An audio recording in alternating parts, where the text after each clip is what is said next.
Hi guys and welcome to my YouTube channel. Today we are talking about all the books I want to read in October.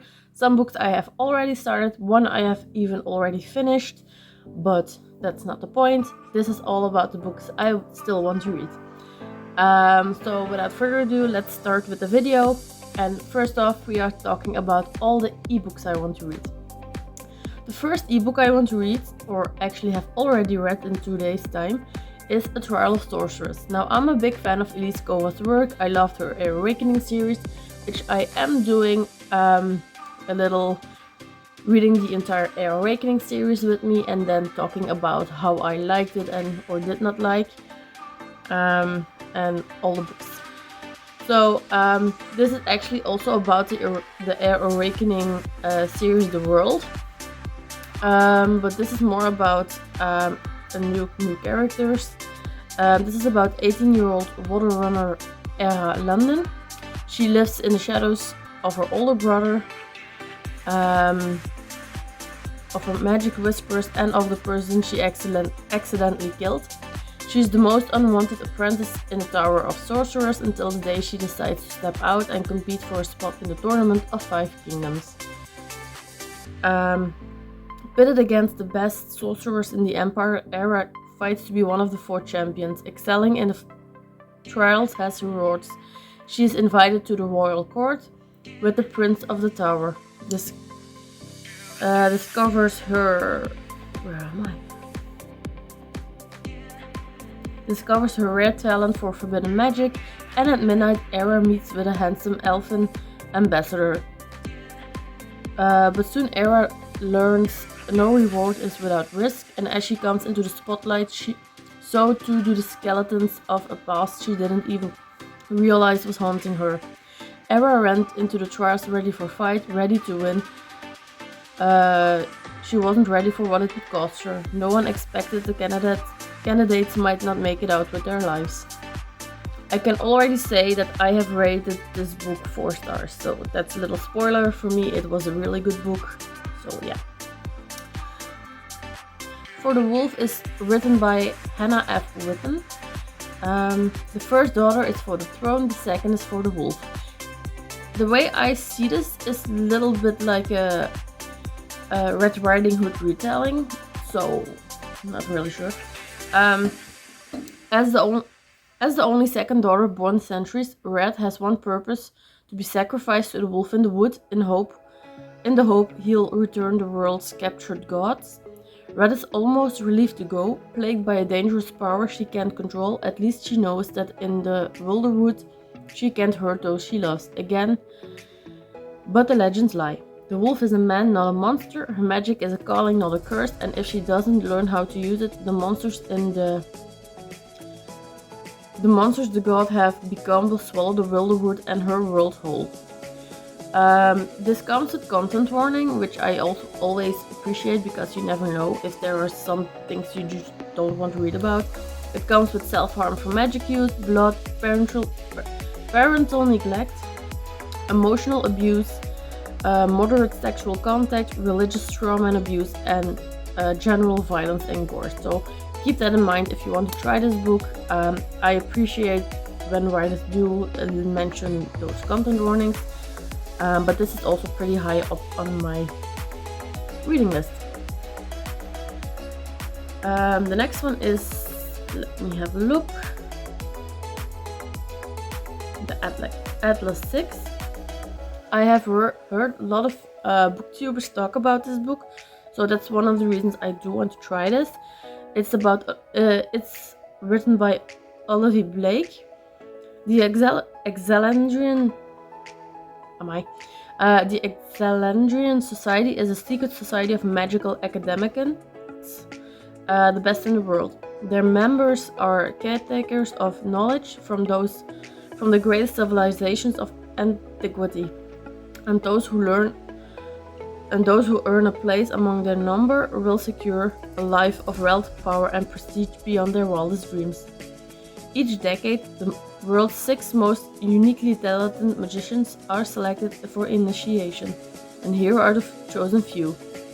Libby Rose and Nicholas Ferrer de Verona, inseparable inseparable enemies, cosmologists who can control matter with their mind, Reina Mori, a naturalist who can speak the language of life itself, Fariza Kamali, a mind reader whose powers of seduction are unmatched, Tristan Kane, the son of the crime kingpin who can see the secrets of the universe, Callum Nova, an insanely rich pretty boy who could bring about the end of the world.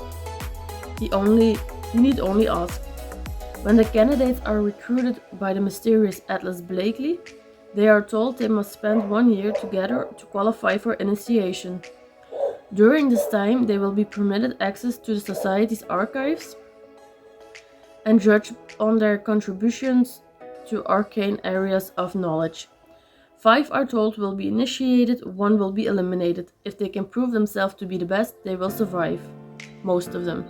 So it does really seem great when I read it like this, so I am curious. This is also pretty high on my reading list, so keep up if I like it. And then let's go to the books that I have over here. Laptop away. So let's start with a little challenge I am doing for myself, and that is reading the entire Elise Kova Air Awakening series, so I can do a little review about it. So I got the first 2 books here, and the rest I have downloaded online because I do think these are pretty expensive for paperbacks, although I am collecting them, just saving up a little bit more money to get all the rest. So this is book number 1 and book number 2, and then we will read those. So Air Awakening series is about the Solaris Empire is one conquest away from uniting the continent, and the rare elemental magic seeping in 17-year-old library apprentice Vala Jarl could shift the tides of war.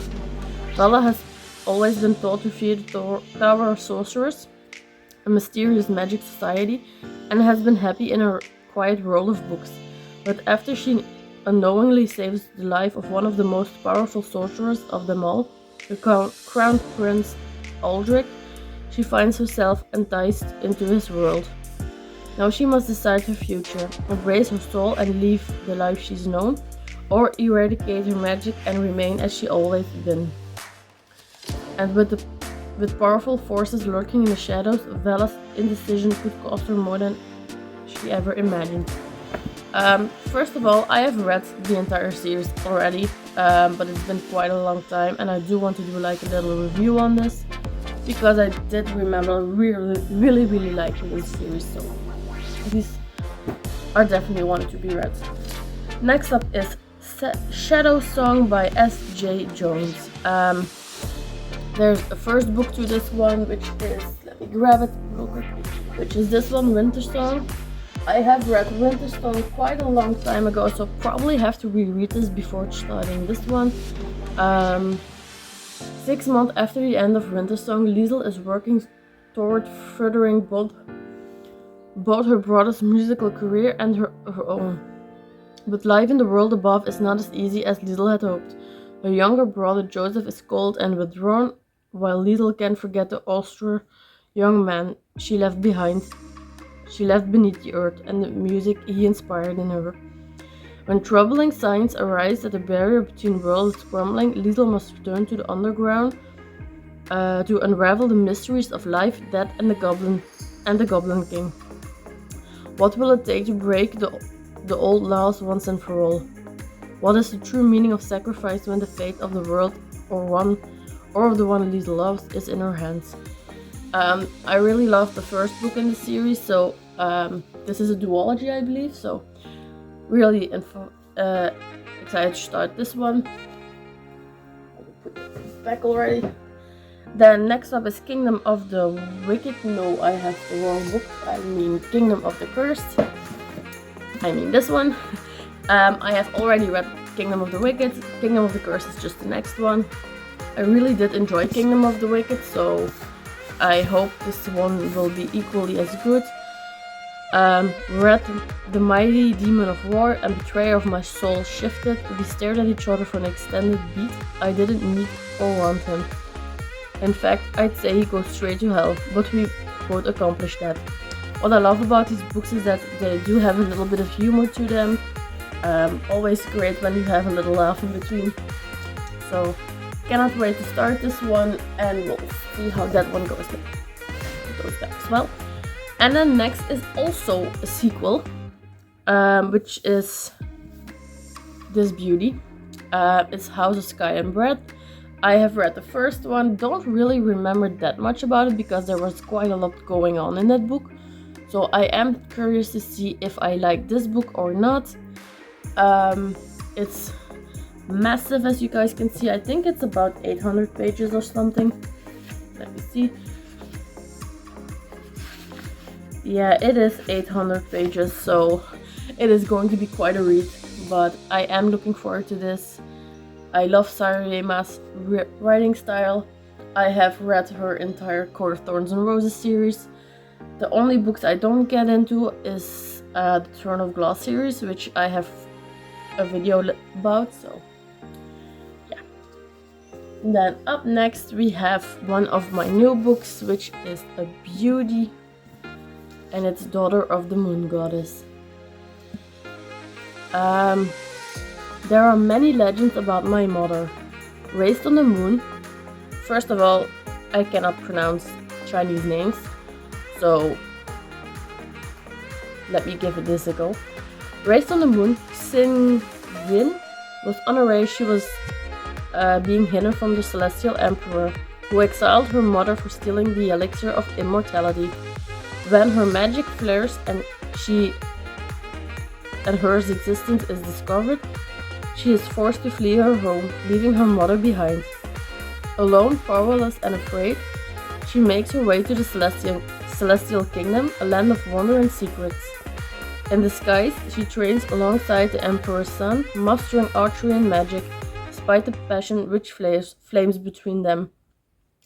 To rescue her mother, she embarks on a quest, confronting legendary creatures and vicious enemies.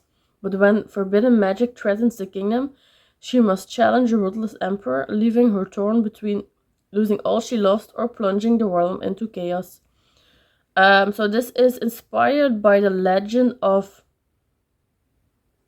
the Moon Goddess. It's a Chinese mythology.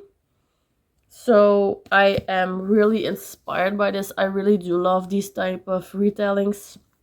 The cover is pretty. I think this is going to be a great read, so